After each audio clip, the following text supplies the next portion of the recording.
lots of improv, lots of controversy, and lots of angry reviews. We're not talking about the opening night of a community college comedy troupe. This is Ghostbusters 2016.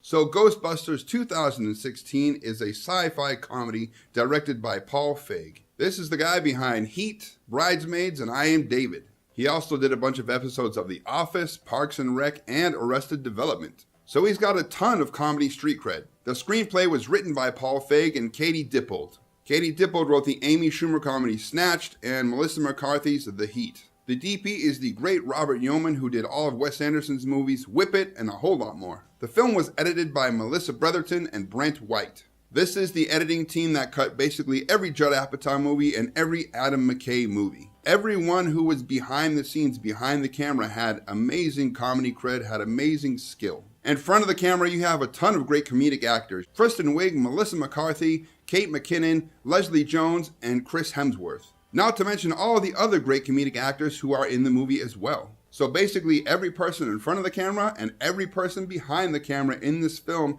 has great comedy chops. So the premise of Ghostbusters 2016 is 4 women teaming up to fight the forces of darkness after Manhattan is taken over by ghosts. Now, as most of you know, this is a reboot of the classic 1984 Oscar-nominated comedy. The original Ghostbusters is a film that is basically perfect in every way. It's a film that I cherished and I saw in the theaters 3 times when I was 7 years old. So when I heard about the reboot and saw the talent that was involved, I was actually really excited to see what this movie would be. As always, I didn't watch any of the trailers because I didn't want to spoil the movie. So I went into this film with a completely open mind and no expectations whatsoever. So as you guys know, when I talk about movies, I talk about the good, the bad, and the ugly, and I give you my score. That being said, let's start with the good. One of the very first things I noticed in the beginning of the film was this bust that's in the background of Egon Spengler, aka Harold Ramis. That was a very nice tribute. I wish it would have been a little more obvious, a little more in the background of maybe one of the main shots. It was kind of in the shot where they pan around. If you are a fan of the original or a fan of Harold Ramis, you're going to see that and you're going to appreciate it. Like I said, this film is chock full of great comedic actors, both the main cast and the supporting cast. I loved the all-female team idea. I thought it would be a cool idea to kind of flip what the original was and see how it turned out. The framing, the lighting, the cinematography in general in this movie is actually really, really nicely done. I really enjoyed the special effects behind the ghosts in this film. They basically took the style of the original Ghostbusters and expanded upon that. And I think the ghosts look really cool, especially the death row inmate that you see in the subway scene. There are a few decent jokes in the movie that made me giggle. Having Chris Hemsworth play the dumb blonde secretary was pretty funny. It was a good idea, especially given the fact that he's so many women's dream guy, and in real life, he's pretty smart. The music in the film, for the most part, actually evokes the original while adding to it, and it really gives it a sense of atmosphere. Something that they did in this that was pretty different and I thought was a really cool addition was them trying out the different weapons they use to fight the ghosts. This film utilizes Manhattan in a great way. You see a lot of cool spots from the original, a lot of cool spots from other films, and just, you really get the feel of New York City in general. I enjoyed the sense of camaraderie between the women. You really feel like they're a team, they like each other, they're just going to do things together. Whether they win or they lose, they're going to stick together as one, and they're going to see it through the end. I wasn't sure how Leslie Jones would be in this film because she is super hilarious. She has this huge personality, so I was afraid that she would overshadow all of the other ladies. These are all great comedic actresses, but I wasn't sure how the balance would be. But she was pretty awesome. She had some good lines. She came off as authentic. She came off as like a real person, a real character. I also really like this part where Kristen Wiig tells a story about when she was a kid, seeing ghosts and stuff, and why that piqued her interest and why she became a Ghostbuster. I connected with that scene for 2 reasons. One, I actually lived in a haunted house when I was a kid, a house where 2 people killed themselves. One person hung themselves, another one shot themselves in the head. A lot of really bad stuff happened in that house, and we ended up moving because of the ghosts. The other reason I connected with that part of the film is because it had kind of a serious tone, which the movie needed. It needed a quiet, serious moment. There were some pretty cool looking sequences that happened in the final confrontation of the film. Stuff that they couldn't have done in the 80s because they didn't have these type of effects. So that's what I thought was good about the film. Now let's talk about the bad.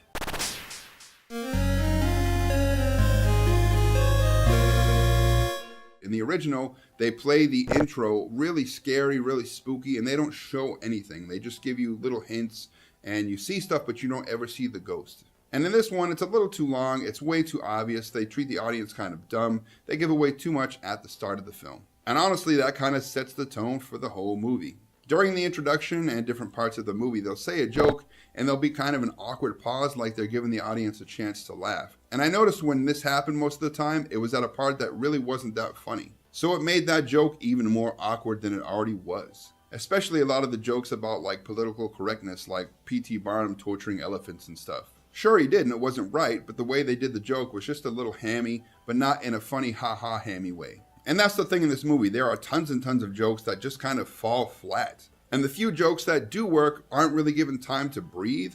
It's almost like they said, cut, do that again, but say this, and add this, and add this, and add this. Like, keep going. It reminded me of when you go to a comedy show. There's always that one new comedian that makes a joke, and he or she realizes that, and they say, wait a second, let's not go on with the rest of my set. Let's add more to that joke. And they kind of kill it. They don't let it breathe. They don't let the audience enjoy it. And it takes the funniness away from the actual original punchline. That's basically most of the jokes in this movie. I think there were more jokes in this movie about poop and pee and farts and queefs and everything else in the first 10 minutes of this movie than there were in the entire series of American Pie. And those kind of jokes do work in context. I love raunchy jokes and raunchy comedies. And that's something they seem to forget throughout the movie. It also seemed like the script supervisor and the editor really forgot about continuity, because there's a lot of parts in the movie where it goes to one shot and there's something there. It goes to the other shot, it's not there, it goes back and it's there again. Like at one point somebody gets ectoplasm, slime all over them, whatever you want to call it, and it cuts, it goes to something else, there's no slime, and it goes back to the other shot and they're covered in slime again. Like, how do you not notice that? There's a lot of illogical things that take place. I know it's a comedy, but if you watch the original, and I'm going to compare it because this is a reboot. It takes its inspiration from the original. And they said, no, we're going to do something different. We're going to make up a completely new story, but it almost matches the original beat for beat, except it leaves out certain parts that were really key to making the original work. Which is weird because this movie is actually about 30 minutes longer than the original. So how do you have a movie that's 30 minutes longer but leave out key parts? Actually, this movie has less happening in it than the original did, which really doesn't make sense. But the more you know about the film, the more you see of it, it actually does make sense, because basically 50% of this movie is improv. Some of the scenes they spent 4 or 5 hours just sitting there improving, and then they cut something together out of that. So it's not like something was planned. They just kind of took everything and hobbled something together. And if it's not the improv jokes, it's all the science terminology. In the original, it came off as authentic. You felt like the science stuff was real, like it could be legit. And in this one, they do use a lot of real terms. Luckily, I'm a geek and I knew what a lot of them meant, so some of them really clicked with me. Some of them, it didn't make me laugh, but I was amused. But if you are watching this movie, especially as a casual viewer, and you're not into physics or science or whatever, you're just going to be sitting there hearing blah, blah, blah, blah, blah, when they keep using all of this terminology, and especially when it's out of context most of the time. Speaking of out of context, this movie's product placement is horrendous. It is everywhere. Every place you see it, it's just super obvious, and it's in every part of the movie, whether it's right there in the foreground or all over the background. It's pretty annoying, and it seems like they really just took as much money as they could from as many products as they could. It reminded me of Transformers. Now, it was great to see all the original cast with the exception of Harold Ramis and Rick Moranis in this movie. All of these cameos are wasted. Most of them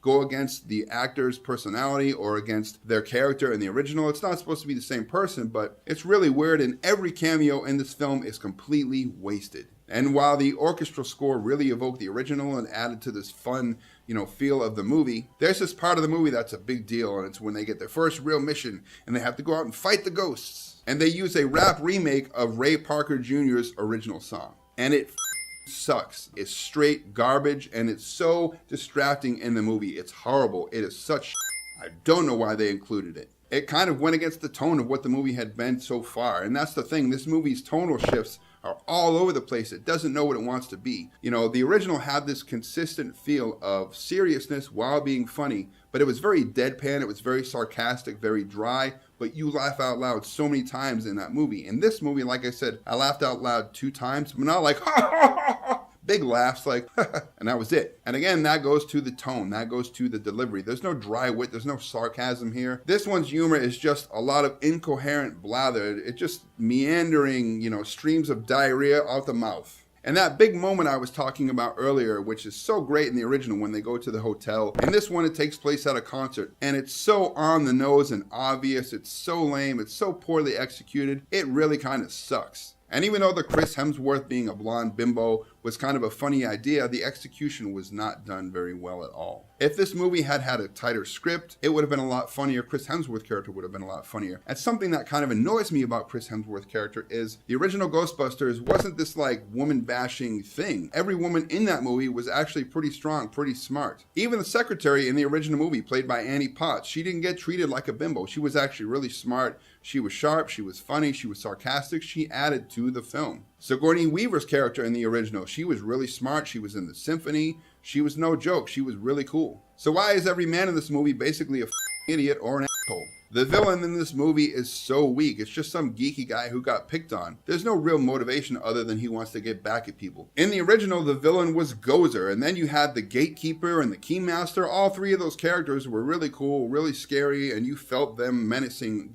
over the main characters. You felt their grip over the city, like you felt like they were a real threat. There's no scenes or montages in this movie that really show any kind of progression for the team that shows them go from nobodies to really famous. There's like one thing, which is the concert, which sucks, and then all of a sudden they're famous. Again, why? The movie's a half hour longer. Why couldn't you get a nice montage there? Why couldn't you show them fighting different ghosts and, making a difference? While the action scenes using special effects tend to look really cool and be well choreographed, the practical action scenes in this movie using practical effects are horrible. The obvious wires, people doing stuff and they don't actually touch each other, but there's supposed to be an impact like a hit or a kick. It's not there. There's obvious stunt doubles. The editing is choppy. It's just really badly done practical effects action scenes. They're not good at all. And while I did love the design of the ghost, the special effects that they used to make the ghost, which were really interesting, I hated the fact that at the end in the big finale, they show all of the same ghosts that they've already dealt with. That's just kind of lazy when you reuse assets that you've already done. And while the ghosts look really great, there's a lot of other parts of the CGI that do not. There's some pretty crap CGI in this movie. There's no really big moment, no like Deus Ex Machina or anything like in the original when they were talking about with the proton packs,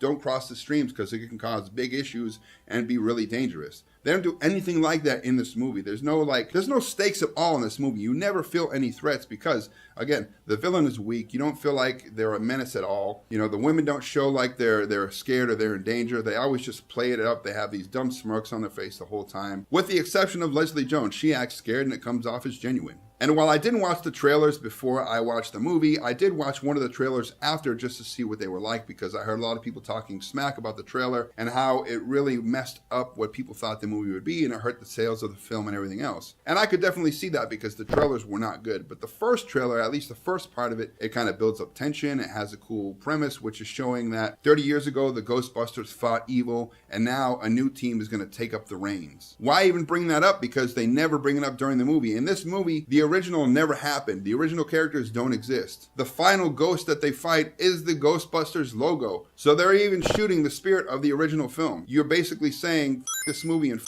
the fans. And the fact that they tried to set up an extended universe with this film was really stupid. I mean, you got to see how people think about it first and then maybe go forward with an extended universe. And they're doing that because in the beginning it says a Ghost Corps film or whatever, and at the end there's an actual after credits scene. So it really reminded me of the new Mummy film. They really counted their chickens before they hatched. They figured everyone would love this and they can do a great extended universe. And maybe they could have with this. And maybe Universal could have done that dark universe. But you have to actually execute your film well. You have to do a good starting film and get people really excited for it. And while I loved Leslie Jones in this film because she is a hilarious woman, every woman in this movie is hilarious in real life and in other films, but in this movie they're not. In this movie, Leslie Jones, they just make her a stereotype. It's really annoying. It's really obvious, and I'm not sure why she went along with it. There's a scene in the movie, in the finale, where they're fighting basically the original movie's logo blown up into this giant size, and the first thing they do is all shoot it in the dick together. Which I guess was trying to make a statement, but again, I'm not sure what they were trying to say because the original wasn't misogynistic at all. Like I said, every woman in the original was brilliant, so what does that even mean? What was it for? It really reminded me of the part in Captain Marvel where when she first lands, she shoots Arnold Schwarzenegger's cardboard cutout in the face to make some kind of political statement. And I've heard so many people say, especially dudes, say that this is the worst movie ever made, that it ruined their childhood and all this kind of stuff. But I don't really feel that way. It's definitely not the worst movie ever made. It didn't ruin my childhood. It didn't affect how I feel about the original. And as a matter of fact, it probably just reinforced what I feel about the original. To me, this movie is like the Nickelback or the Creed of sci-fi comedies. It's gonna have some hardcore fans, people that really love it. And I'm not taking anything away from them or what they like. Good for you. If you liked it, cool. And like Nickelback or Creed, it's also going to have tons and tons. The overwhelming majority of people are just going to tolerate it. They're not going to hate it. They're not going to like it. They're just going to feel indifferent about it. And then, of course, you're going to have this vocal, very vocal minority that really hate this film, just like people really hate Creed or Nickelback. Now that we've talked about the good and the bad, let's talk about the ugly. This movie caused such a stink. It was so divisive, and that was really because of the studio and because of Paul Feig and all the stuff he said on Twitter, and it was made something that it really wasn't. An all-female cast is not a bad idea. An all-female cast can be awesome. I mean, seriously, an all-female cast can be super kick-ass. Look at Annihilation, look at I Kill Giants, look at Suspiria, all-female lead cast, and they're awesome. So this movie could have been that. But you can't get mad when people don't feel like it's up there with those or with the original, because it has nothing to do with the gender of the stars. Maybe it does with some people, and those people are assholes and they're chauvinists and they're pieces of shit.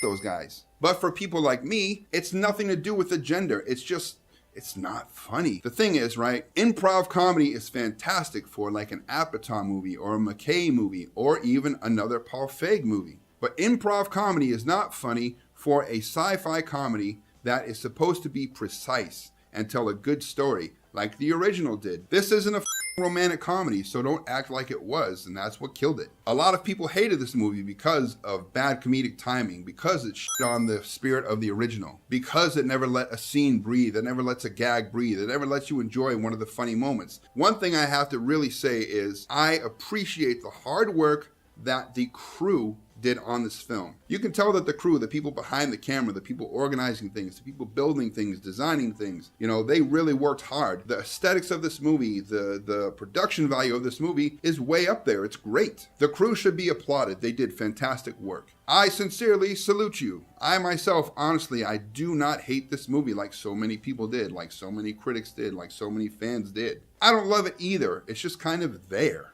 It's vanilla ice cream, it's wallpaper. So yeah, I mean, I just don't care about it. You know, kind of like the studio. That being said, what is my score? Drum roll, please.